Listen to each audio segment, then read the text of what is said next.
Pemirsa, 7 perwira polisi menjadi tersangka obstruction of justice atau menghalangi penyidikan pembunuhan Brigadir Joshua. Salah satunya Verdi Sambo yang membuatnya menjadi tersangka di 2 perkara.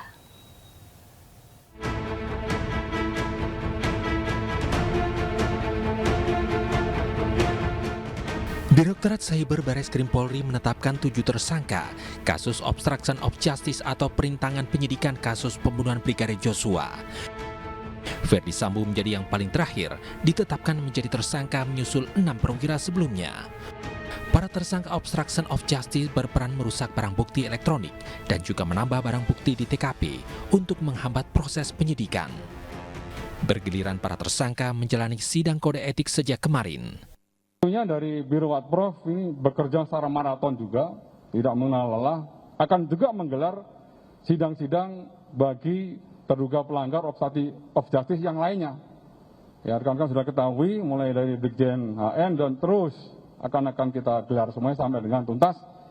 Selesai nanti yang terkait dengan masalah obstruction of justice, baru sisanya dari 35 orangnya kalau bisa dikurangi 7 kan berarti masih 28 orang.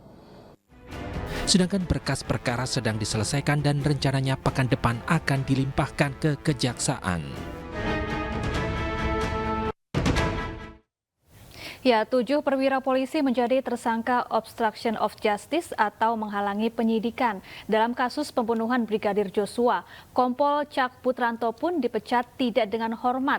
Untuk membahasnya telah bergabung bersama kami pengamat kepolisian dari ISES, Bambang Rukminto. Halo, selamat sore Pak Bambang, apa kabar? Alhamdulillah baik, Pak Safa. Ya, Pak Bambang, bagaimana Anda melihat jalannya sidang kode etik di mana sebelumnya Kompol Cak Putranto telah diberi sanksi PTDH namun kemudian mengajukan banding dan saat ini ada sidang etik yang masih berjalan yakni Kompol Baikuni Wibowo. Secara umum dengan adanya sidang etik yang cepat ini mendahului dari persoalan pidananya, ini adalah sebuah kemajuan bagi institusi kepolisian untuk membangun kembali kepercayaan masyarakat kepada Polri gitu.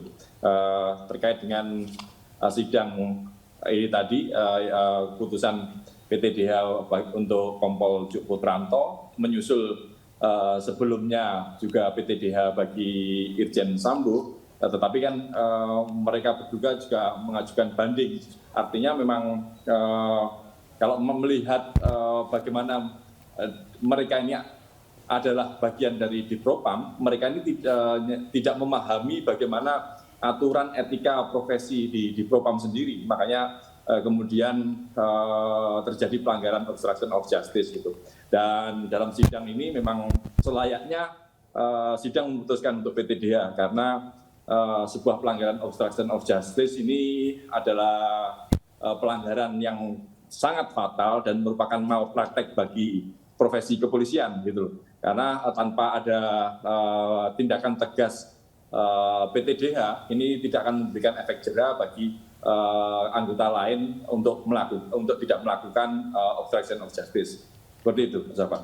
Tapi apakah PTDH ini cukup, Pak? Karena kita lihat sepertinya untuk sidang kode etik kepolisian meskipun ada banyak kasus kali ini cukup melibatkan banyak polisi yang disidang kode etik. Cukupkah ini untuk membuat jera agar kasus-kasus seperti ini tidak terulang kembali? Tentunya harus proporsional ya, keputusan sanksi itu harus proporsional, tergantung dengan seberapa besar kesalahan yang dilakukan gitu. Untuk personel yang tidak melakukan obstruction of justice secara langsung, hanya sekedar diberikan tugas, tidak bisa menolak tugas, seperti itu tentunya harus ada sanksi yang sedang atau sanksi yang lebih ringan.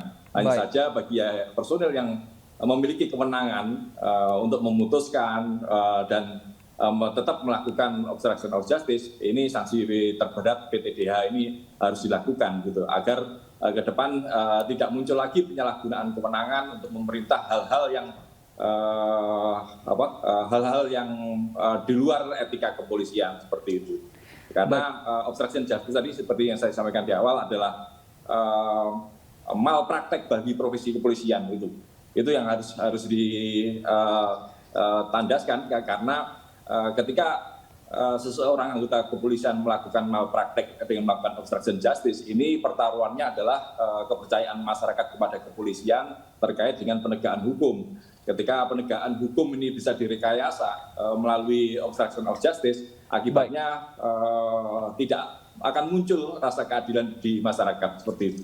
Baik, mengenai hierarki tadi Pak, ini bagaimana sebaiknya pembelaan nanti jika dilakukan oleh pihak kepolisian yang di sidang kode etik? Menyatakan bahwa ini hanya tugas yang dijalankan dari atasannya, namun kan tidak seharusnya seperti itu karena harusnya polisi-polisi ini kan juga mengetahui mana yang benar dan mana yang salah. Seperti apa sebaiknya nanti pihak kepolisian agar nanti sanksi yang diberikan ini tepat?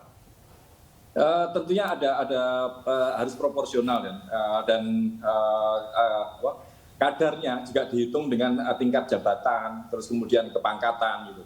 Seorang yang memiliki pangkat tertinggi tentunya bisa memberikan perintah kepada anggotanya. Sementara pangkat yang paling rendah tentunya tidak bisa menolak perintah dari pimpinan di atasnya. Perwira-perwira tinggi, perwira menengah dan perwira tinggi ini tentunya memiliki kapasitas, kompetensi dan intelektual yang lebih tinggi dibandingkan yang lainnya. Harapannya seperti itu. Dan mereka juga harus paling memahami peraturan-peraturan Kapolri terkait dengan kode etik. Ketika peraturan kode etik ini dilanggar oleh pimpinan di atas atau perwira-perwira yang seharusnya bisa mengingatkan pimpinan di atasnya untuk tidak melanggar atau tetap melaksanakan obstruction of justice, maka sanksi berat itu harus dilakukan seperti itu. Iya, Pak Bambang, dalam surat terbarunya Verdi Sambo menyebut bahwa ada 2 bawahannya yang tidak terlibat dalam obstruction of justice ini. Apakah pernyataan Verdi Sambo ini bisa cukup untuk memengaruhi hasil sidang etik nanti sehingga bisa mengurangi hukuman dari pihak-pihak yang disebutkan oleh Verdi Sambo dalam surat terbarunya? Ya, bisa saja ya, bisa mengurangi tuntutan dari sidang etik. Tetapi kan Komite Kode Etik dan Profesi Kepolisian memiliki perangkat untuk membuktikannya gitu. Apakah yang disampaikan ini hanya sekedar kesaksian tapi tanpa ada bukti atau sekedar membela anak buahnya untuk lolos dari jerat pelanggaran etik, itu yang harus nanti sidang itu yang memutuskan. Makanya pentingnya sidang ini, sidang kode etik itu di situ. Dan mereka tentunya tidak memutuskan secara pribadi, tetapi Komisi Kode Etik dan Profesi itu yang menentukannya seperti itu. Ya, Pak Bambang, lalu melihat jalannya sidang kode etik dari Verdi Sambo, kemudian pada hari ini dan selanjutnya, apakah sidang kode etik ini memang sudah sepatutnya digelar tertutup atau sebaiknya terbuka saja? Ya, memang ini ada pro kontra ya, karena sidang etik ini adalah internal kepolisian gitu, terkait dengan terbuka masyarakat bisa mengetahui atau tidak itu tentunya masih memunculkan perdebatan. Tapi ini adalah sidang internal kepolisian. Kalau sampai saat ini semua proses secara terbuka disampaikan kepada masyarakat, ini sudah suatu kemajuan tersendiri, karena sebelum-sebelumnya sidang etik ini kita tidak tahu kapan dilaksanakan, terus putusannya seperti apa, prosesnya seperti apa, itu masyarakat tidak tahu. Tapi dalam kasus ini adalah sebuah kemajuan dan harapan ke depan memang sidang etik ini terbuka seperti saat ini, meskipun proses sidangnya masih tertutup karena memang ini hanya untuk internal kepolisian seperti itu. Baik, hingga saat ini Pak, memang masih ada 7 yang akan disidangkan seperti itu, namun di awal sekali ada puluhan yang akan sempat diperiksa. Kita akan nantikan seperti apa penyelidikan dan sidang kode etik dari pihak kepolisian ini dan juga diharapkan semoga nanti bisa terbuka sidangnya sehingga kita bisa memantau bersama. Terima kasih Pak Bambang Rukminto telah bergabung bersama kami di iNews Sore, Pak.